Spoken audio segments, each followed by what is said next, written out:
मुख्यमंत्री नीतीश कुमार की समाधान यात्रा नवादा में है और सीधे नवादा ही आपको लिए चलते हैं। संपादक अशोक मिश्रा जी मौजूद है वहां पर। अशोक जी, क्या तस्वीर तैयारी समाधान यात्रा की नवादा में? तो चलिए फिर से संपर्क करने की कोशिश करेंगे उनसे। समाधान यात्रा आज नवादा में है। नवादा के सदर प्रखंड के भगवानपुर पंचायत के कबीरपुर में समाधान यात्रा है। कबीरपुर गांव के महादलित टोला में मुख्यमंत्री नीतीश कुमार विकास कार्यों का जायजा लेंगे।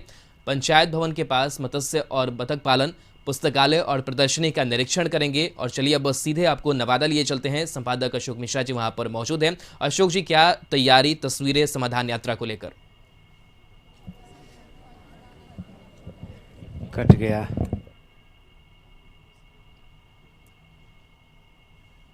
तो चलिए, संपर्क हमारा अभी नहीं हो पाया फिलहाल, कोशिश करेंगे।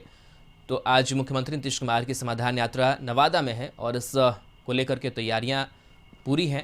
प्रशासनिक चौकसी है। नवादा के सदर प्रखंड के भगवानपुर पंचायत के कबीरपुर में समाधान यात्रा है। कबीरपुर गांव के महादलित टोला में मुख्यमंत्री सबसे पहले नीतीश कुमार विकास कार्यों का जायजा लेंगे। पंचायत भवन के पास मत्स्य और बतख पालन, पुस्तकालय और प्रदर्शनी का निरीक्षण करेंगे। मुख्यमंत्री नीतीश कुमार बुधौल स्थित राजकीय अभियंत्रण कॉलेज जाएंगे और वे कॉलेज के ऑडिटोरियम में जीविका दीदियों से संवाद करेंगे। तो ये कुछ कार्यक्रम, और सीधे आपको लिए चलते हैं नवादा, जहां संपादक अशोक मिश्रा जी हमारे साथ जुड़े हुए हैं। अशोक जी, क्या तैयारी समाधान यात्रा की तस्वीरें वहां से? धन्यवाद राहुल। मुख्यमंत्री आज समाधान यात्रा के तहत नवादा आएंगे और नवादा के भगवानपुर में जो ये कबीरपुर है उसमें सबसे पहले वो पहुंचेंगे।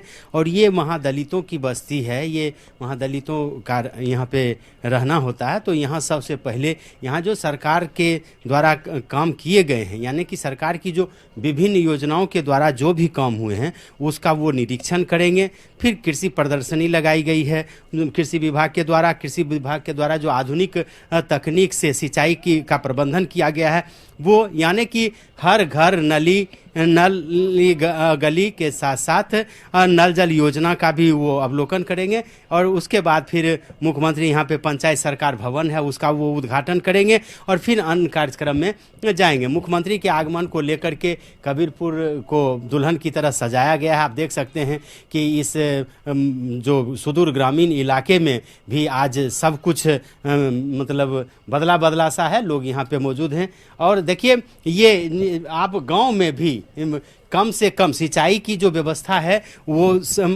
उसमें कम से कम पानी का सदुपयोग हो, उसके लिए ये व्यवस्था की गई है। और सबसे बड़ी बात है कि उन इलाकों में की गई है जो महादलितों की बस्ती है, यानी कि जो एक चापाकल जिनके यहाँ होना असंभव सा है वहाँ अब बोरिंग की व्यवस्था हो गई है और खेतों में उनके पटवन की भी व्यवस्था के। क्या है ये प्लांट जो आपने लगवाया? ये ड्रिप इरिगेशन है, यानी कम से कम पानी का बर्बाद हो, अधिक से अधिक उत्पादन हो, और उसके लिए लगाया गया है। इसमें फर्टिलाइज़र भी डाल करके हम स्प्रे कर सकते हैं, चूँकि सिंचाई के साथ साथ फर्टिलाइज़र का भी अपना ही हो जाएगा। इससे उत्पादन बहुत बेहतरीन होगा और फसल अच्छा होगा। कम पानी में यानी कम पानी में अधिक उत्पादन, पानी का बचत। चूँकि ये इलाका जो है इधर पानी की बहुत कमी होती है, गर्मी में पानी जो है लेयर इसका नीचे चला जाता है इधर का। तो इस स्थिति को देखते हुए ये सिंचाई के लिए बहुत ही बेहतरीन ये ड्रिप इरिगेशन है। अब मतलब घर आदि किसानों को खेत में खाद छींटने की भी जरूरत नहीं है, इसी के द्वारा हाँ लगा हुआ है। इसमें चेंबर में फर्टिलाइजर डाल देने पे वो घोल तैयार होकर के इसमें वो पानी के माध्यम से स्प्रिंकलर सिस्टम से वो पूरे पौधे के ऊपर, पत्ता के ऊपर उसका स्प्रे भी हो जाएगा। इससे में तो खाद की मात्रा भी कम लगेगी और फायदा भी बहुत कम लगेगी, बहुत अधिक बचत भी होगा, फायदा भी ज्यादा होगा। तो ये राहुल, ये समझिए, आप देखिए एक महिला है, दलित महिला है, इनके खेत में अभी ये डीप से पानी हो रहा है। कैसा लग रहा है आपको? कब ये बोरिंग आया और कब ये मशीन लगा है? 8 रोज हो रहा है, 8 दिन हो रहा है। हाँ। ये सब खेत पटाए हैं आप? हाँ, पट रहा है। पट रहा है। कैसा लग रहा है आपको? ठीक है, किसी वजह से आया है, पट रहे अच्छे है। अच्छे है। ये पानी से पटो ली तो काम के ऐसी हो जाए। खेत में की लगे हो? है आलू है, बैंगन है, मिर्चाई है, और ऐसी धनिया है, प्याज है, गेहूं है। तो देख लीजिए, एक ही प्लॉट में सब कुछ है, यानी कि दलहन तिलहन सब्जी और फिर अनाज जो रबी की फसल है, गेहूं है, सो तो आप देख सकते हैं इसमें पानी की मात्रा भी कम लगती है और लेबर की भी बचत है, पटवन के लिए लेबर की भी जरूरत नहीं। इसके अलावा मुख्यमंत्री के स्वागत के लिए देखिए विभिन्न तरह के काउंटर लगाए गए हैं। मशरूम की खेती किस तरह से कम जगह में झोपड़ी में भी आप उगा सकते हैं, मशरूम की खेती कर सकते हैं, इसके लिए है। और इससे जो उत्पाद हैं उसको भी यहाँ पे उसका प्रदर्शनी लगाई गई है। हम सीधे बात करते हैं मतलब सतत जीविकोपार्जन योजना के तहत जो राज्य सरकार ने सहयोग किया है, क्या है, कैसे उत्पादन करते हैं इसका, मशरूम की खेती कैसे करते हैं आप? मशरूम का खेती सर इस बार हम झोपड़ी मशरूम में कर रहे हैं। अच्छा। और पिछले 4-5 साल से हम जुटे हुए हैं, लेकिन उद्यान विभाग से इस बार हमको झोपड़ी मशरूम का लाभ मिला है, जिसका कुल लागत 1,89,750 है और 50% मुझे सब्सिडी मिली है। इससे मुझे ये फायदा हुआ कि हम जो छोटा छोटा कमरा में करते थे, सो एक साथ एक झोपड़ी में हम 2000 बैग रख के आराम से खेती कर रहे हैं। कुछ लाभ होता है खेती से? हाँ सर, लाभ तो होता है, 3 गुना तक लाभ है इसका। तो देखिए, और ये देखिए, ये पान की खेती है, मगही पान कहा जाता है कि पान सबसे पवित्र चीज़ है। हाँ, पूजा पाठ के साथ साथ आपके मुंह की लाली को भी ये बढ़ाता है। पान की खेती कैसे की जाती है, ये इसका भी एक नमूना दिखाया गया। और फिर पान के पत्ते हैं, कैसे करते हैं आप लोग खेती? जी सर, करते हैं पान का खेती।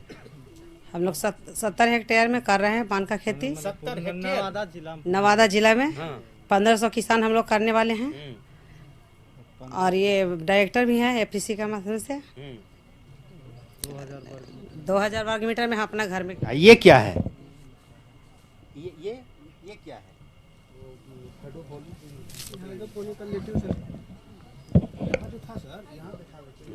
हाँ, क्या है देखिए, ये पहले इसकी वानगी देखिए और फिर वहाँ दिखा। जर्मिनेट को उसमें होता क्या है ये?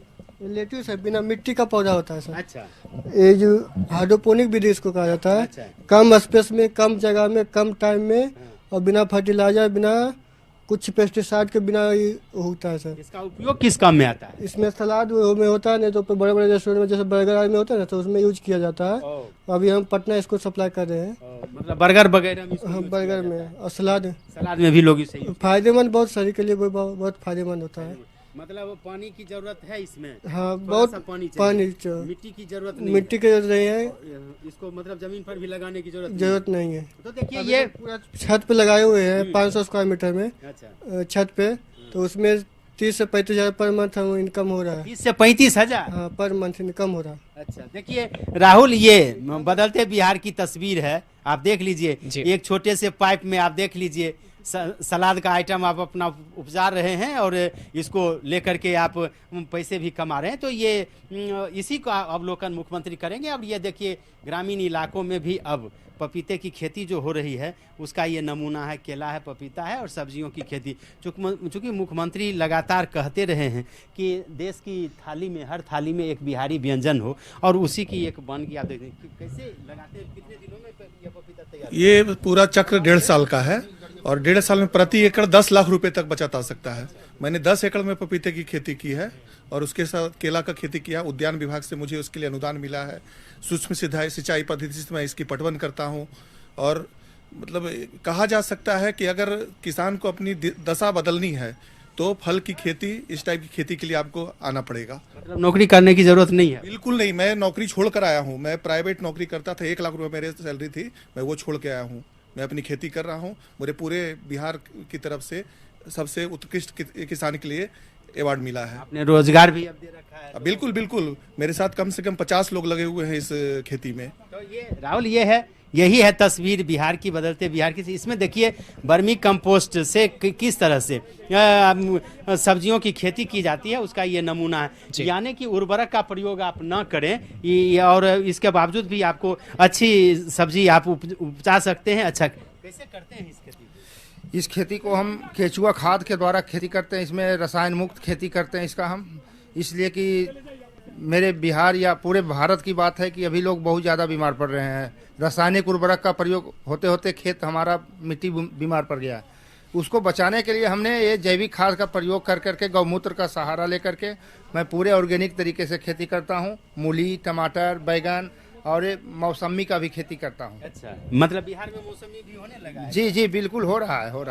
जी तो ये है हम राहुल, ये तैयारी की गई है। अब माननीय मुख्यमंत्री के समक्ष इसकी प्रदर्शनी लगाई जाएगी, इसका प्रदर्शन किया जाएगा और फिर मुख्यमंत्री यहाँ से जाएंगे, पंचायत भवन जाएंगे, वहाँ से फिर पंचायत सरकार भवन जाएंगे। वहाँ पे जल जीवन हरियाली के तहत जो पोखर का जीर्णोद्धार हुआ है वह है और पंचायत सरकार भवन जो बनाए गए हैं वो है। तो एक तरह से कहिए कि पूरी तैयारी अब लगभग हो चुकी है। मुख्यमंत्री के आगमन का भी वक्त अब होने चला है, लगभग 11:30 बजे तक वो यहाँ पे पहुँचेंगे। पूरा प्रशासनिक अमला यहाँ पर है, किसान हैं, जीविका दीदियाँ हैं और उसके साथ स्थानीय लोग हैं जो एक बार मुख्यमंत्री का दीदार करना चाहते हैं। जी बिल्कुल, बहुत बहुत शुक्रिया फिलहाल तमाम तस्वीर और जानकारी के लिए अशोक जी आपका।